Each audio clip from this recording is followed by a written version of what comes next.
여러분, 가을 하면 떠오르는 사자성어가 뭐가 있습니까? 천고마비. 또 있나요? 네, 없죠. 저도 어제 인터넷 검색해가지고 가을 하면 관련된 사자성어가 뭐가 있을까 했더니 10가지가 넘는데 제가 아는 한자성어는 천고마비밖에 없어요. 다른 거 잘 안 쓰는 사자성어고. 천고마비. 하늘이 높고 말들이 살이 찐다, 그런 뜻이죠. 하늘이 높다고 하는 것은 그만큼 가을 하늘이 청명하고 공기가 깨끗해가지고 멀리까지 보인다, 그런 뜻이겠고, 또 말이 살찐다고 하는 것은 결실의 계절이기 때문에 그만큼 먹을 것이 많아지는 때라. 그래서 옛날부터 가을은 사람도 살찌고 말도 살찌는 그런 결실의 계절이다, 그런 뜻이겠죠. 그런데 이 결실을 거두기 위해서는 누군가는 봄에 씨를 뿌린 사람이 있습니다. 그리고 그 씨를 거두어 들이기까지 무수한 고난과 그리고 헌신, 그 모든 것들을 이겨낸 그 누군가의 고통이 있는 거지요. 그냥 되어지는 것은 없습니다. 영국의 청교도인들이 신앙의 자유를 찾아서 저 미지의 땅, 미대륙으로 건너가죠. 건너가서 여러 가지 어려움들이 있었지만 그 가운데 제일 고통스러웠던 것이 뭐냐면 물입니다. 물. 그러니까 우리나라는 예전에 웬만하면 그냥 여기저기 몇 번 파다 보면 깨끗한 물이 많이 나오는 참 하나님께 복받은 민족인데 전 세계적으로 이런 나라가 별로 없습니다. 그러니까 처음에 미국을 갔는데 깨끗한 물을 찾기가 어려워요. 그리고 어쩌다 물을 찾아도 물갈이가 심해가지고 막 복통에 쌓이는 겁니다. 먹는 것보다도 이 마실 물이 더 문제가 되었던 것이죠. 그래서 어떻게 하면 좋을까 하다가 사과 주스를 만든 거예요. 사과 주스를 만들어서 먹어보니까 조금 물이 깨끗하지 않더라도 그 주스를 해서 마셔보니까 별 문제가 없는 겁니다. 그래서 존 체프만이라고 하는 사람이 그 사과 주스를 많이 만들기 위해서 사과 씨앗을 뿌리기 시작해요. 자기만을 위해서 자기 밭에만 뿌리는 것이 아니라 미국 전역을 돌아다니면서 이 사과 씨앗을 뿌리기를 시작합니다. 죽을 때까지. 그러니까 사람들이 뭐 그렇게 고생스럽게 온 동네방네 다 돌아다니면서 그렇게 사과 씨앗을 심냐고. 그때 그가 늘 했던 말이 있습니다. 그 이유는 단 한 가지다. 훗날에 우리 후손들이 이 땅에 잘 정착하기를 바라는 마음이다. 이유는 그 단 한 가지예요. 우리가 여기 처음 와서 그렇게 고생을 했는데 앞으로 우리 후손들이 고생하지 않도록, 마실 물이 없어가지고 복통에 시달리지 않도록 그들을 위해서 나는 지금도 사과 씨앗을 심는다, 이렇게 말하는 것이죠. 그래서 훗날 후손들은 그의 이름을 사과 씨앗이라는 뜻의 애플 시드, 존 애플 시드라 이렇게 불렀습니다. 사과는 그래서 미국에게 아주 특별한 의미의 과일이 된 것이죠.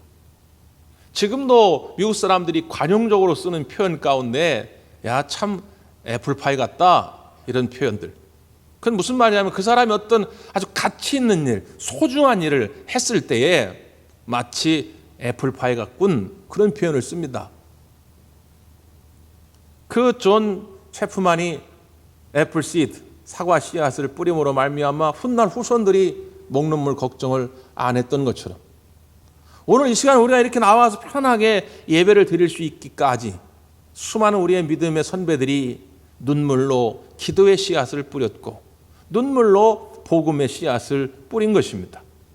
우리가 편안하게 거두고 있으니까 이게 그냥 저절로 됐나 싶지만 그게 아니라 누군가는 목숨을 걸고 기도의 씨앗을 뿌렸기 때문에, 복음의 씨앗을 뿌렸기 때문에 저와 여러분이 구원받게 되었고 이렇게 편안하게 예배하게 된 줄 믿습니다. 그런 마음으로 우리도 여전히 씨앗을 뿌려야 됩니다.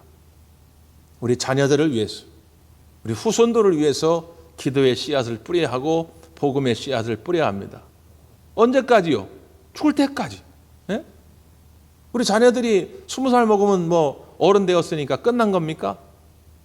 학생 때는 공부해야 된다 하니까 교회 가자 말 못하고, 이제 20살 넘으니까 머리 커가지고 말 안 듣는다 그래서 또 교회 가자고 말 못하고.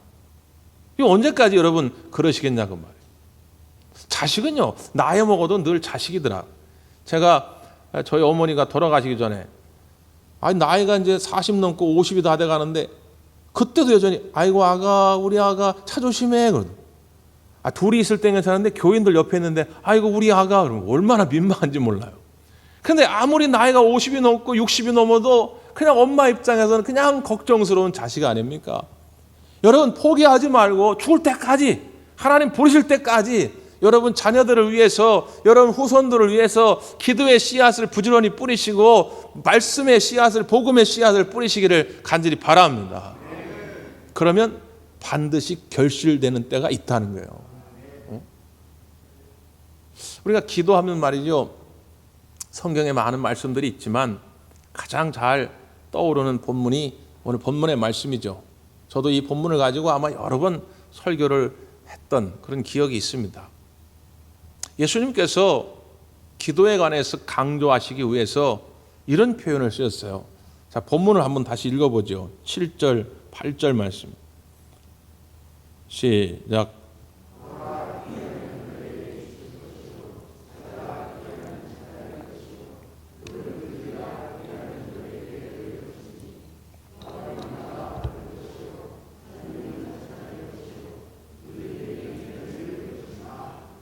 아멘. 구하라, 찾으라, 두드리라. 그러면 주실 것이다. 받을 것이다. 찾게 될 것이다. 열려질 것이다. 구하라, 찾으라, 두드리라, 결국은 다 같은 의미인데 예수님이 다른 표현으로 반복해서 쓰시는 이유는 뭡니까? 강조하기 위함이죠. 기도는 한두 번 해서 끝날 것이 아니라 주님께서 주실 때까지, 찾게 하실 때까지, 열려지게 하실 때까지 구하고 찾고 두드리라, 그 말씀이죠. 제가 대광교회 부임하고 얼마 지나지 않아서 우리 주차장 땅을 미스바 광장이라 명칭하고 그곳에서 새 땅 기도회를 시작했죠. 그때 처음 나누었던 본문의 말씀이 열왕기상 18장의 말씀입니다. 여러분 기억하실 텐데 열왕기상 18장에 어떤 장면이 있냐면 엘리야가 아하방을 데리고 산 위에 올라가서 하나님께 기도하는 장면입니다. 뭘로 기도하죠?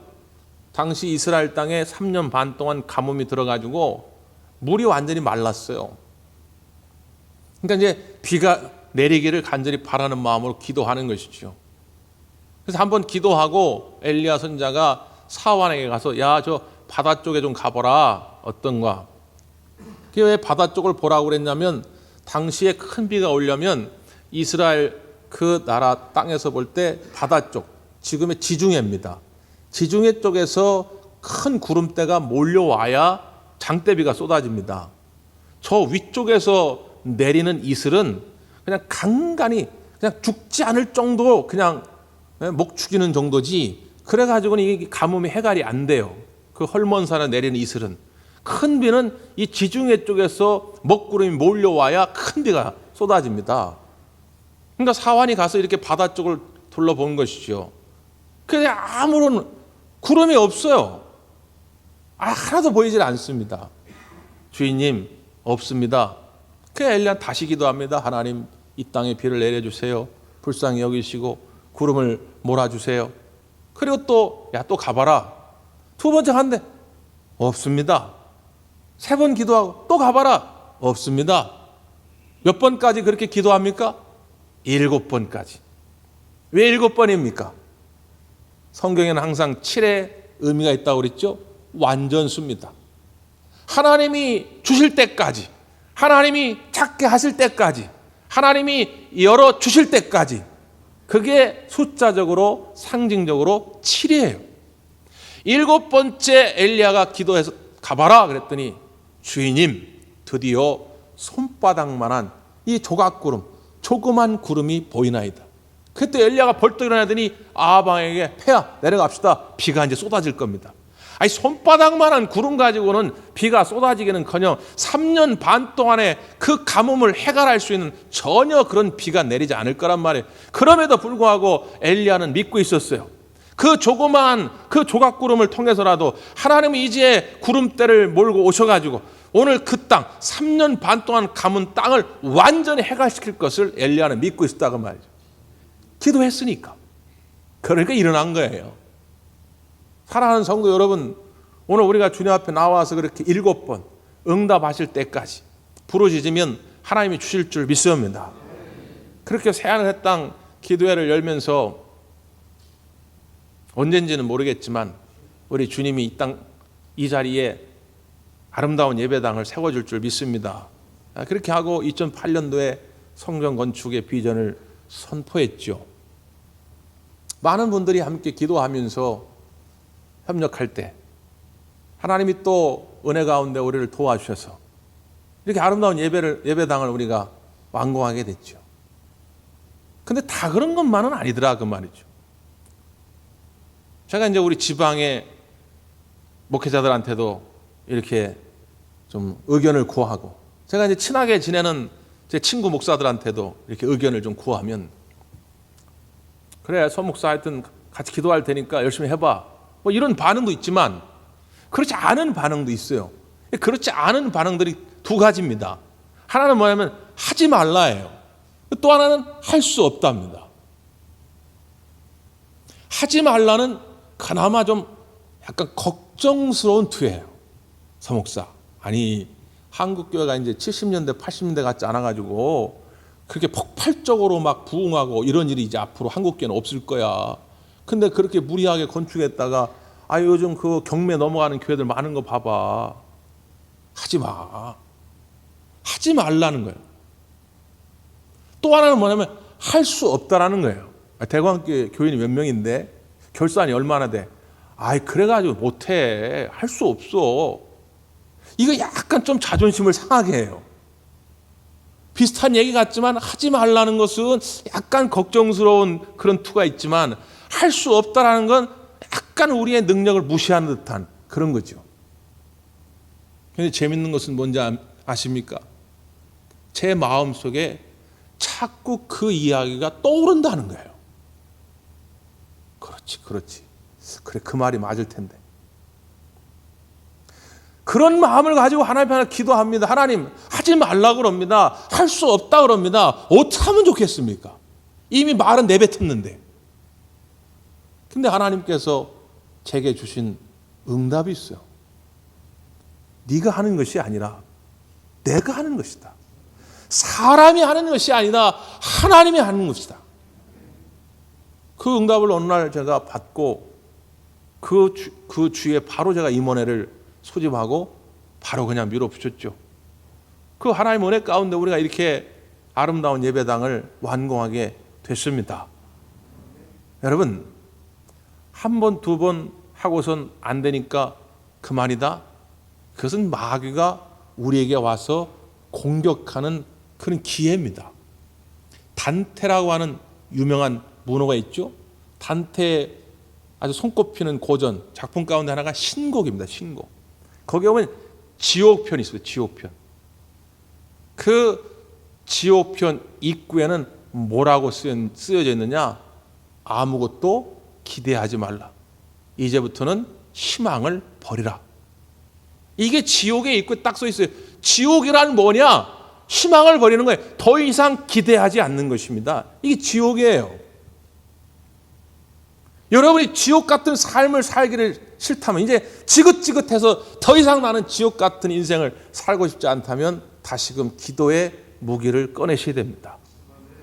구하는 자에게 주실 것이고, 찾는 자에게 찾게 하실 것이고, 두드리는 자에게 열리게 하실 줄 믿습니다. 근데 왜 사람들이 나와서 자꾸 기도의 자리에서 머뭇머뭇거리는가? 역대상 4장 9절에 보면 한 인물을 소개하죠. 이 야베스입니다. 야베스라고 하는 이름의 뜻이 뭐냐? 고통이죠. 역대상 4장을 보면 1절부터 쭉 족보가 소개가 됩니다. 누가 누구를 낳고 누가 누구의 아들이라 누가 누구의 소생이다 쭉 족보가 소개돼요. 그 야베스도 그 중에 하나입니다. 근데 다른 사람들은 그냥 이름만 소개가 돼요. 근데 야베스만 유독 한 구절을 더 첨가합니다. 그가 이름의 고통이란 뜻인데 그 어미가 그를 수고로이 낳았음이더라. 그러니까 성서학자들은 두 가지를 이야기합니다. 왜 그 이름이 야베스 고통이 됐는가? 하나는 난산, 엄마가 힘들게 고통스럽게 그 야베스를 낳았기 때문일 것이다. 또 하나는 뭐냐면 그 야베스가 태어날 무렵에 그 가정이 매우 가난했을 것이다. 어려웠을 것이다. 그래서 너무 힘들었을 것이다. 둘 다 의미가 있죠. 그는 어쨌든 간에 정말 죽을 고비를 넘겨서 이 땅에 나온 거예요. 우리 어르신들은 다 알죠. 옛날에 애 낳다 엄마가 죽거나 애가 죽거나 이런 건 허다했잖아요. 그러니까 정말 어렵게 나왔어요. 근데 나왔는데 그의 가정이 불우해요. 밀어줄 사람이 없어요. 돈도 백도 줄도 없어요. 그런데 그의 인생을 180도 역전시킨, 전환시킨 그 사건, 그 사실을 소개하는 거죠. 그게 역대상 4장 10절 아닙니까? 여호와께 아뢰되, 여호와께 아뢰되, 하나님 내게 복을 주시려거든 나의 지역을 넓혀주시고 나를 환난에서 벗어나 근심이 없게 하여 주옵소서. 그때 하나님이 그의 구한 것을 다 들어주셨더라. 이겁니다. 그의 삶의 시작은 불가능했어요. 할 수 없었어요. 그런데 그의 인생을 역전시킨 것은 뭐냐? 여호와께 아뢰되, 이거 하나입니다. 하나님께 구하였더니 하나님이 들어주셔서 그를 환난으로부터 벗어나게 하시고 그의 지경을 넓혀주신 줄 믿습니다. 그러면 우리가 구할 때에 뭘 받습니까? 자, 그 다음 말씀 예수님이 좀 더 쉽게 비유를 들어 설명해 주시죠. 9절부터 11절까지입니다. 시작.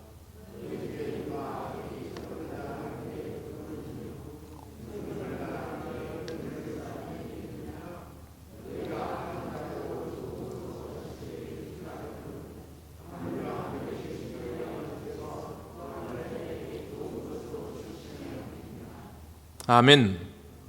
두 가지 비유를 듭니다. 하나는 떡과 돌에 대해서인데, 떡, 이제 우리말 성경에는 떡이라고 번역을 했지만 원래 빵이죠. 빵. 이스라엘 백성들이 먹는 주식은 빵인데 그들이 먹던 빵이 당시에 길가에 굴러다니는 돌과 비슷하게 생겼습니다. 동글동글한 게. 자, 어떤 자식이 와가지고 아빠 배고파요, 나한테 빵 좀 주세요. 그랬더니 그 아비가 길가에서 돌을 줘다가, 야, 봐봐, 야, 이 빵하고 돌하고 비슷하게 생겼지? 비슷하게 생겼으니까 너 먹어. 그럴 아비가 어딨냐 그 말이에요. 그거 먹다가 이 다 나갈 테고 그거 삼키면 위장병 날 텐데, 아무리 악한 아비일지라도 떡을 달라고 하는, 빵을 달라고 하는 그 자식에게 돌을 줄 아비가 있겠느냐. 또 하나의 비유는 뭡니까? 생선과 뱀에 관한 것이죠. 생선과 뱀 공통점은 뭡니까? 어류지요. 물속에서 삽니다. 다른 점은 뭡니까? 레위기 11장에 의하면 일반 생선, 비늘이 있고 지느러미가 있는 생선은 먹어도 됩니다. 뱀은요, 먹으면 안 됩니다. 부정합니다. 지느러미가 없고 비늘이 없는 것은 그 율법에 의하면 먹으면 안 됩니다. 그냥 먹는 순간 죄인이 돼요. 자, 배가 고파고 와가지고 아빠 생선 좀 줘, 나 배고파 죽겠어. 그런데 차마 안 주면 안 줬지. 그를 죄인으로 만든 그 뱀을 줄 아비가 누가 있겠냐 그 말이에요. 하물며 악한 너희들조차도 그런데 선하신 하나님, 속성 그 자체가 선하신 그 하나님께서 너희에게 뭘요? 뭘 주신다고요? 좋은 것을 주시지 않겠느냐. 자, 이 말씀을 이해하고 믿음으로 받아들일 때 소위 말하는 신앙의 성숙이 일어납니다. 왜 기도하다가 우리가 낙심하고 기도하다가 시험에 드는가? 이 주님의 마음을 잘 이해 못하기 때문이죠. 좋은 것은 뭡니까?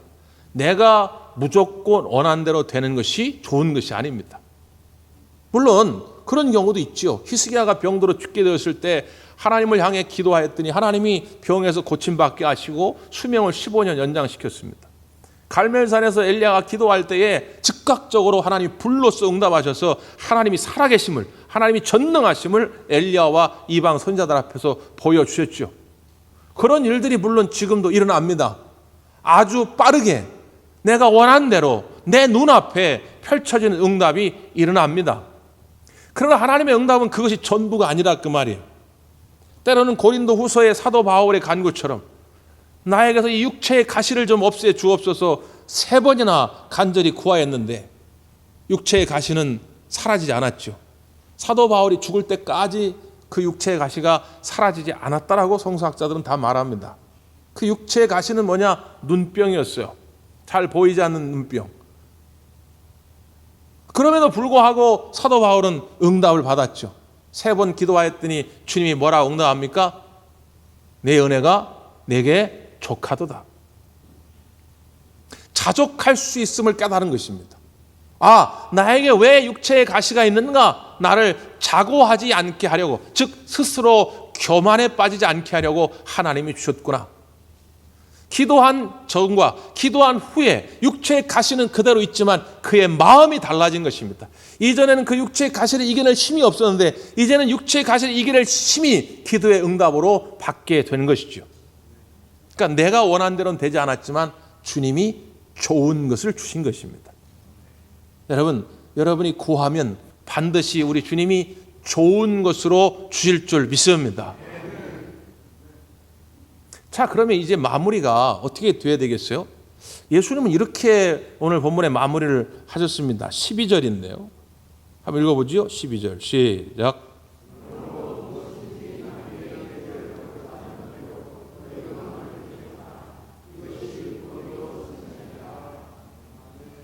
그러므로라고 하는 접속사는 인과관계를 나타낼 때 쓰이지요. 앞에가 원인이고 뒤가 결과입니다. 자, 이러하니까 그러므로 이렇게 될 것이다. 이렇게 해라. 뭐 그럴 때 쓰이는 접속사 아닙니까? 그러니까 문맥을 좀 이렇게 매끄럽게 연결하려면 자, 앞에 자, 구하면 받을 것이고 찾으면 찾을 것이고 두드리면 열릴 것이다. 그러므로 너희는 쉬지 말고 죽도록 기도해라. 이렇게 해야 문맥이 아름답게 깨끗하게 매끄럽게 연결되지요. 그런데 주님이 뭐라고 말씀하셨냐면 그러므로 너희는 대접을 받고자 하면 남에게 먼저 대접하라. 이것이 율법이요 선지자 즉 하나님의 말씀의 핵심이다. 그래서 기독교 윤리의 핵심을 말할 때 이 7장 12절을 이야기합니다. 소위 말하는 기독교 윤리의 황금률이라고 말합니다. 예수님 말씀하신 기독교 윤리가 여러 가지가 있지만 그걸 다 모으고 종합하면 한마디로 뭐냐? 너희가 남을 대접받기 원하면 먼저 남을 대접하라는 것입니다. 앞뒤가 잘 연결되지 않잖아요. 이게 무슨 의미일까요?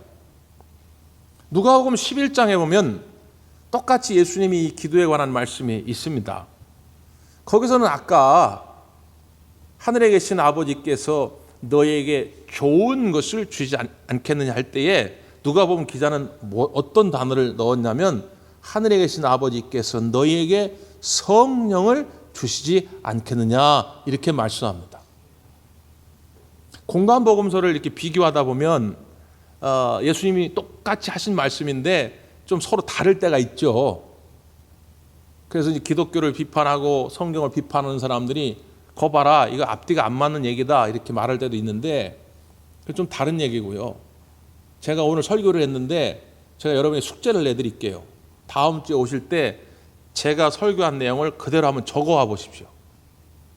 그럼 다음 주에 이렇게 보면요 다 달라요. 저는 그냥 한 번 말을 했을 뿐인데 여러분이 써오면 다 달라요. 예수님이 하신 말씀을 기자들이 듣고 나중에 몇십 년 지나가지고 성경을 기록했기 때문에 저마다 조금씩 달라요. 근데 누가복음의 기자는 그 예수님의 하신 말씀 가운데 뭐에 주목했냐면 성령이라고 하는 단어에 주목한 것이죠. 마태는 그것을 가장 좋은 것이라 했어요. 그러니까 가장 좋은 것이 뭐냐? 성령이라고 하는 것이죠. 자, 주님 앞에 나와서 기도합니다. 나올 때 문제는 다양해요. 부유하기를 위해서도, 건강하기를 위해서도, 우리 자녀들 구원받기를 위해서도, 내 꼬여진 이 관계가 회복되기를 위해서도, 뭐 여러 가지 다양한 기도의 제목을 가지고 나와서 기도합니다. 근데 응답은 어떻게 되느냐? 오직 한 가지예요. 그건 뭐냐? 가장 좋은 것이란 말이죠. 하나님 보실 때 가장 좋은 것, 그건 뭐냐? 성령님이라는 것이죠. 자, 내가 삶에 지쳐가지고 고단에 나와서 기도했습니다. 어떤 문제를. 근데 눈에 보이는 그 문제가 당장 해결이 안 될 때가 있죠. 그런데 주님이 어떤 응답을 주냐? 내 마음에 기쁨을 주시더라 그 말입니다. 화평의 마음을 주시더라 그 말이에요. 사랑의 마음을 주시더라 그 말이에요. 내 마음을 천국으로 만들어 주시더라 그 말입니다. 이건 반드시 하나님이 주시는 좋은 선물이라는 거예요. 자, 그렇게 되니까 이제 우리에겐 믿음이 생깁니다. 지금 내 형편은 참 부족해요. 내 삶은 참 지지리도 어려워. 그런데 우리에겐 어떤 확신이 있어요? 구하면 주신다는 확신. 내가 간절히 찾으면 하나님이 가장 좋은 것을 주신다고 하는 확신이 내게 생긴 것이죠. 이런 믿음이 있는 사람이 어떻게 한다고요? 대접하는 삶을 살게 된다는 것입니다. 왜 우리가 헌신의 마음이 식어지느냐? 왜 섬김의 마음이 식어지느냐? 왜 대접하고자 하는 마음이 자꾸 식어지느냐? 우리의 기도가 메말라갈 때 그렇다는 것입니다. 기도가 메말라감으로 구하는 것을 주시지 않을 거라고 하는 이 불안감, 있던 것도 빼앗길지 모른다고 하는 이 불안감, 두려움들이 나를 더 인색하게 만들고, 그래서 손을 벌리지 못하게 만들고 다른 사람들을 섬기지 못하게 만들더라 그 말입니다. 창세기 18장에 보면 말이죠. 아브라함이 어느 날 이렇게 집 앞에 앉아 있는데 나그네 3명이 이렇게 지나갑니다. 그냥 모른 척해도 되는데 아브라함은 그럴 수가 없었어요. 그래서 막 달려가가지고 그 나그네 3명을 집으로 초대합니다. 그리고 사환을 시켜가지고 맛있는 고기를 준비하게 하고 떡을 준비하게 하고 음료를 준비하게 합니다. 극진히 대접을 합니다. 그냥 이름도 얼굴도 모르는 나그네일 뿐인데. 그랬더니 그 창세기 18장에 보면 나그네 중 한 사람이 아브라함을 축복하는 장면이 나옵니다. 18장 10절인데요. 그가 이르시되 내년 이맘때 내가 반드시 내게로 돌아오리니 내 아내 사라에게 아들이 있으리라. 아들이 있으리라고 하는 축복을 내려요. 이때 아브라함의 나이가 99입니다. 사라의 나이가 89입니다. 이미 경수가 끊겼다고 그랬습니다. 생물학적으로 아이를 가질 수 없는 나이입니다. 75세에 아브라함이 하나님 부름을 받을 때에 야, 내가 너를 복의 근원, 복덩어리로 삼을 것이다. 너로 말미암아 내 민족이 창대하게 될 것이다. 약속을 받았어요. 근데 25년이 지났어요.